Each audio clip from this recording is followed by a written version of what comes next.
Okay, so in part 2 of our Win32 tutorial, we're actually going to get the window working. So let me show you. So let's just do an ls right here, and do /demo.sh really quick and run it.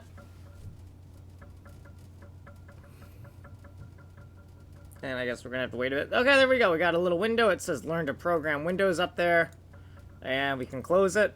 However, because of the way we wrote this, there's still some more work to do. Right now, you're going to have to press Control-C to actually stop the program, right? Closing the window itself doesn't actually stop the program. And here we can see, we got the name of the window is sample window class. The text for the window class is learn to program Windows. So this is the kind of the handle for the Windows class that we're writing. And that's about it for kind of like what's actually going on there. I see this failed with 127, probably because 127 is because I did Control-C to close the executable. So let's go over what that code looks like and go over the changes since the last tutorial. So let's zoom in here a little bit. And I forgot to put breakpoints on everything because I got all over the place, so we're just going to go over the changes that I remember. First of all, I believe we may have added, I think we might have added U16 and int64, maybe U64, but we added a lot of different unsigned types, so make sure you have all these different unsigned types defined, and then make sure you undefine them at the end. We definitely made this change right here. We made a Unicode string type, so it's a const widechar type. Oh god, hold on. It's a const widechar type, right? So usually I use CHR pointer for strings, but we're using Unicode strings now. So on line 88, I made a little define for that. What else? So the function type, originally we had a function type called fun, MCV type fun. That has been changed to this, which is type and then generic int32.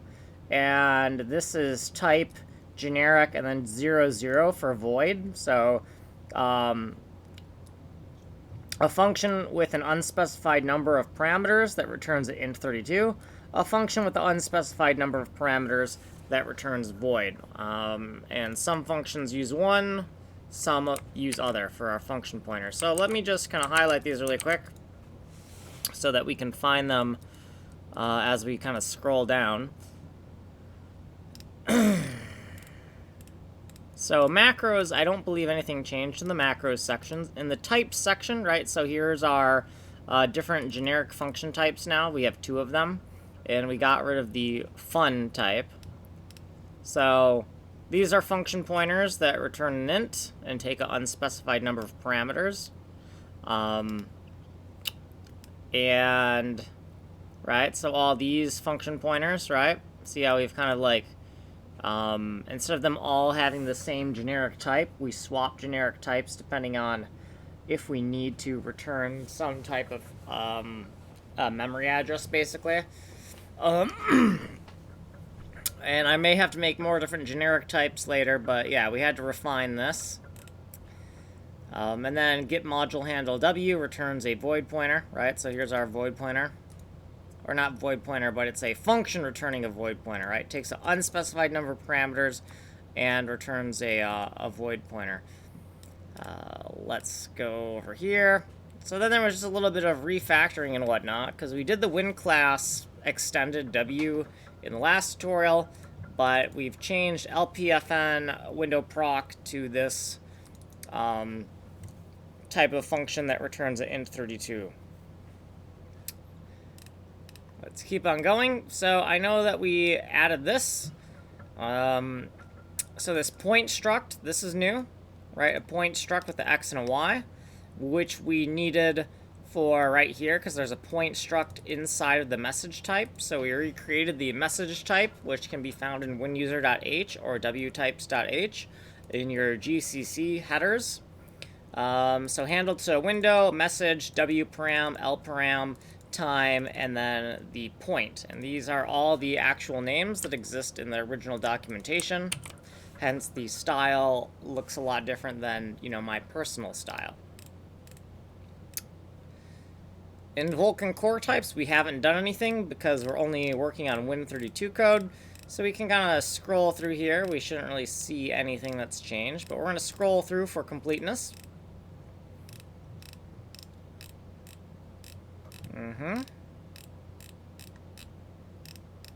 Okay, data. I don't believe we changed any of this.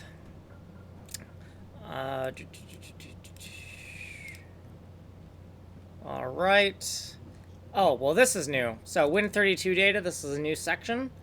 And this is the handle to the window. So HWND would be the kind of way it's done in Win32. But I'm just going to call it Win for window, because I don't really like HWND. So let's kind of highlight that as well, because it's probably going to pop up again. Vulkan MISC, none of the Vulkan stuff should have changed, because right now we're just focusing on Win32 code. Vulkan objects, same deal, nothing should have changed. Functions basic. I believe the get proc address functions have had a little bit of refactoring. So this GI3 here, right? That was originally the FUN macro for our generic function type cast. And we're still going to use the generic function type that returns an integer rather than the more generic function type that returns a void pointer, because it's just a lot easier to cast.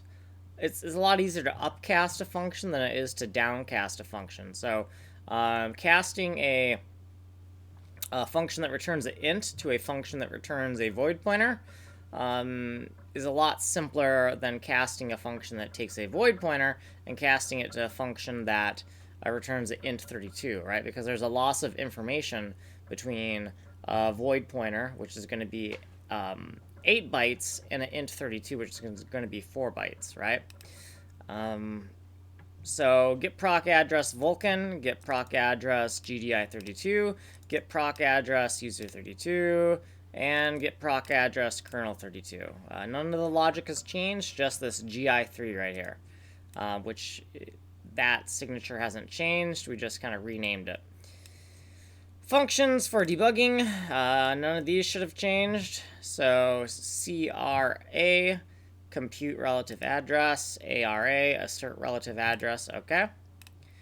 Vulkan functions, none of this should have changed, but it does look like we had a little bit of refactoring, right? Once again, the fun type has been changed to GI3 for generic. That returns an int32. Okay. VK enumerate instance extension properties, same deal, just a refactor of that fun type. Refactor the fun type, refactor the fun type, refactor the fun type, refactoring the fun type, refactoring the fun type. Okay, functions. So these are more generic functions. And default Win32 window proc. Now I'm not sure if this actually belongs in the functions section, because this is kind of Win32 specific. So we might want to like rip that out of there rather than keep it in here. We'll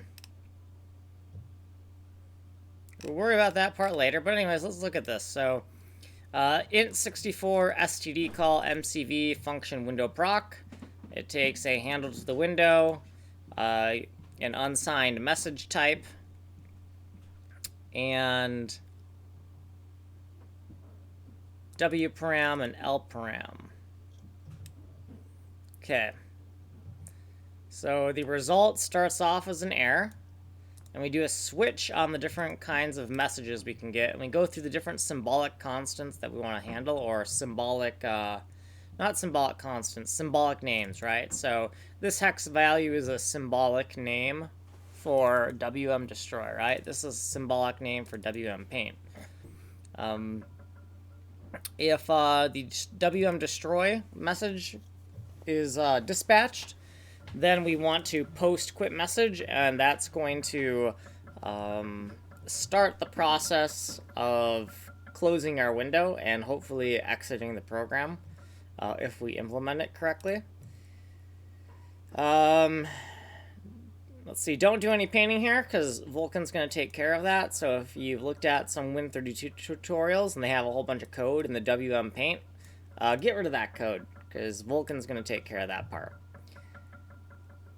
The default case, we're just going to call the default window proc from the user32 lib with the handle to the window, the message, the W param, and the L param. And then return the result after we've made our decision based on the message. So the window proc is just a process that basically handles the programming logic for your window, if that wasn't already obvious. Define mcvf dll all, just inline the logic. Okay, so this is a monkey wrench macro. We covered that in an earlier tutorial.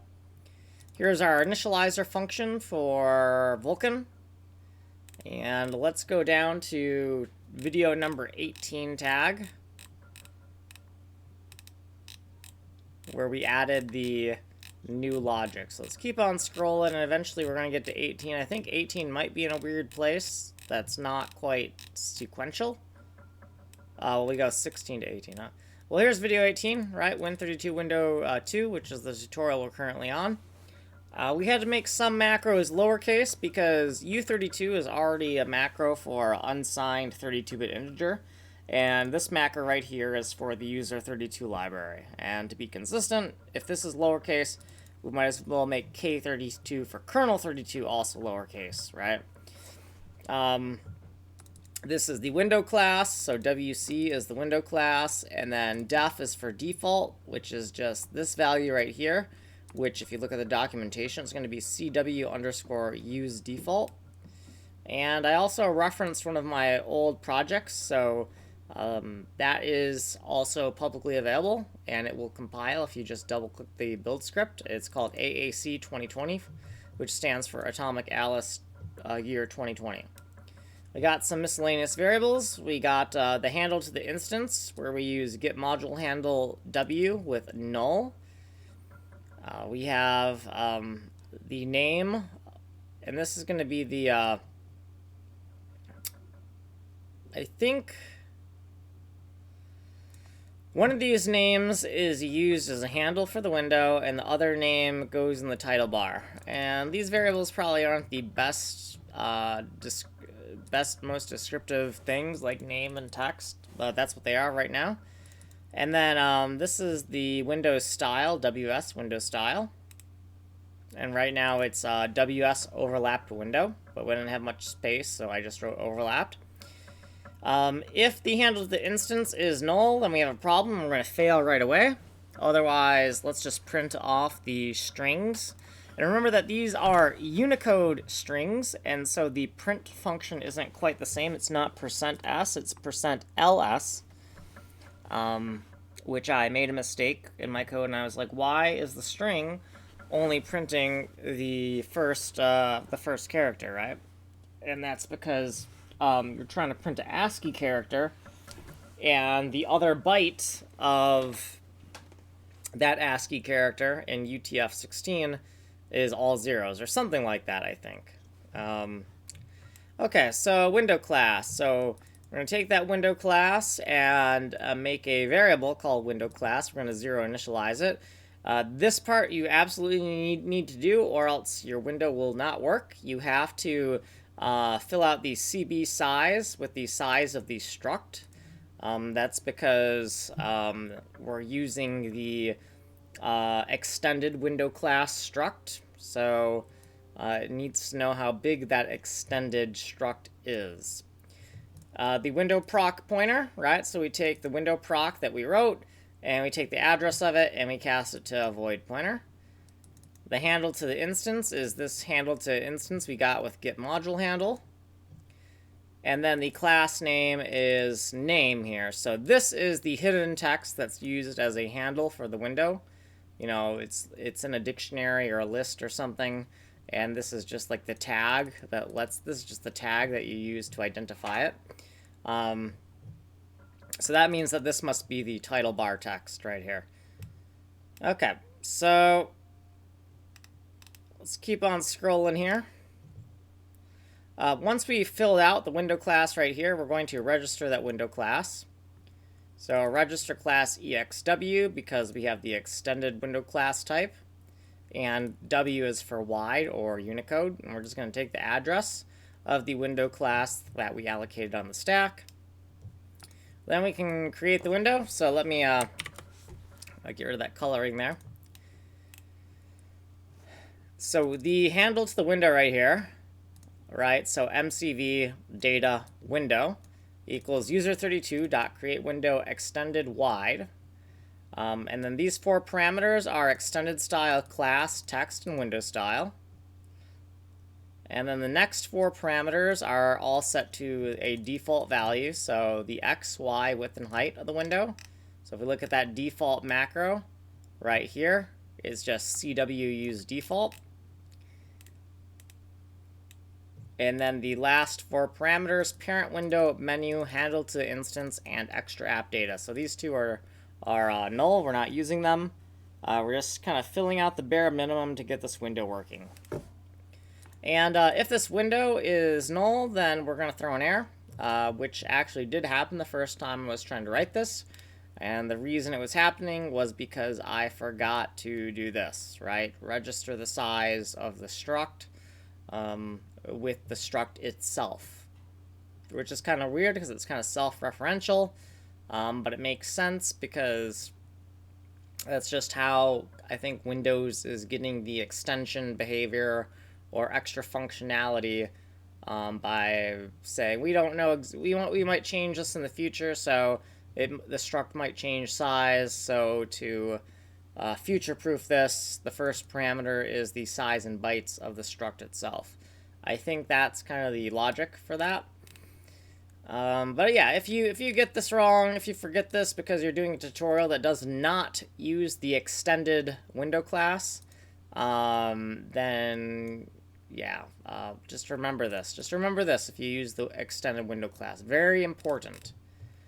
Okay, make the window visible. So we're going to use user32.showWindow. I'll take the window handle, and then we're going to use an int32 casted, one casted to int32 type, which is an ncmd show value that is equal to show window normal.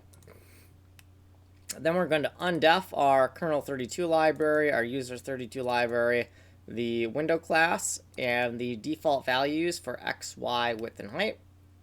And I believe that's it, but we're going to scroll through. Oh, wait, no, we have one more thing, which is handling the message loop. So to handle the message loop, we're going to make a function for every time we have to drain the message queue. So we're going to call this function and tick, right? Because it ticks once per frame. And eventually we might want to call this tick window. Because, yeah, but let's not worry about that for now. So yeah, it's a tick function once per frame. And we can see the user32 library here, because we're going to use some user32 functions. PM for peak message W. And so we're not going to use get message. Very important, we don't use get message because get message is a blocking call, and it wrecks the single-threaded structure that we're kind of going for. The message struct, so the MCV type message, which is a rewrite of the Win32 message type. So it's basically a carbon copy. The window handle, so data window. In Microsoft LAN, this would be named like HWND right here. And REM stands for PM remove. Because we want to consume the messages rather than peek, because it seems that the functionality of peek message, even if you use PM no remove, is not a call that just looks and doesn't touch.